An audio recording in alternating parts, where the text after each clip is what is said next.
আসসালামু আলাইকুম ওয়া রাহমাতুল্লাহি ওয়া বারাকাতুহু।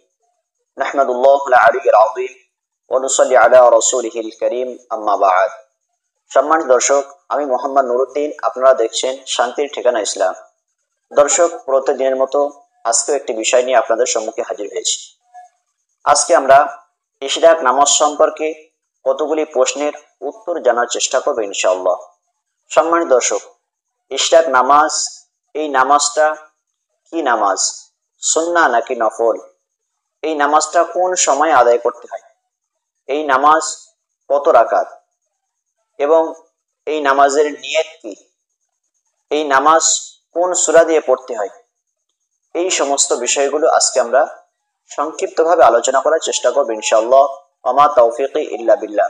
সম্মানিত দর্শক, সেজন্য অবশ্যই ভিডিওটি আপনারা শেষ পর্যন্ত দেখবেন, আর দিন প্রচারের স্বার্থে ভিডিওটি একটি লাইক করবেন এবং অন্যদের কাছে পৌঁছে দেওয়ার জন্য ভিডিওটি বেশি বেশি করে শেয়ার করে দেবেন। আর যদি আমাদের চ্যানেলে নতুন হয়ে থাকেন তাহলে অবশ্যই আমাদের চ্যানেলটিকে সাবস্ক্রাইব করে আমাদের পাশে থাকবেন।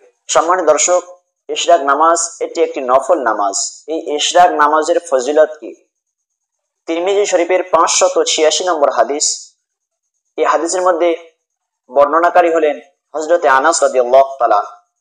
তিনি বর্ণনা করেন, নবী করিম সাল্লাল্লাহু আলাইহি ওয়াসাল্লাম তিনি ইরশাদ করেছেন, যে ব্যক্তি ফজরের নামাজ জামাতের সঙ্গে আদায় করার পর জায়নামাজে বসে বসে দোয়া জিকির পাঠ করতে থাকে যতক্ষণ পর্যন্ত সূর্য উদিত না হয়। যখনই সূর্য উদিত হয়, এই সূর্য উদিত হওয়ার পরে যদি ওই ব্যক্তি দুই রাকাত করে 4 রাকাত ইশরাকের নামাজ আদায় করে, অর্থাৎ ইশরাকের নফল নামাজ আদায় করে, তাহলে ওই ব্যক্তির জন্য আল্লাহ রাব্বুল আলামিন একটি মাকবুল হজ এবং একটি উমরার সওয়াব তার আমলনামায় লিখে দেন। সুবহানাল্লাহ। সম্মানিত দর্শক, এই নামাজ হলো নফল নামাজ এবং এই নামাজ পড়ার সময় হলো যখন সূর্য উদিত হয়। এই সূর্য উদিত হওয়ার 5-10 মিনিট পর থেকে নিয়ে আর দ্বিপ্রহর পর্যন্ত এই সময়ের মধ্যে এই নামাজ আদায় করতে হয়।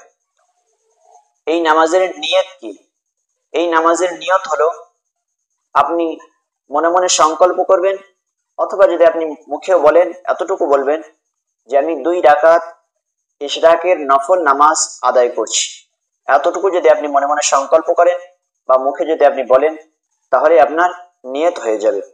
এরপরে আপনি 2 রাকাত করে 4 রাকাত নামাজ আদায় করবেন। এই নামাজটির জন্য কোনো নির্দিষ্ট সূরা নেই, যে কোনো সূরা দিয়ে আপনি এই নামাজটি আদায় করতে পারেন। যাই হোক, ভিডিওটি এখানেই শেষ করছি। সকলে ভালো থাকবেন। আসসালামু আলাইকুম ওয়া রাহমাতুল্লাহি ওয়া বারাকাতুহু।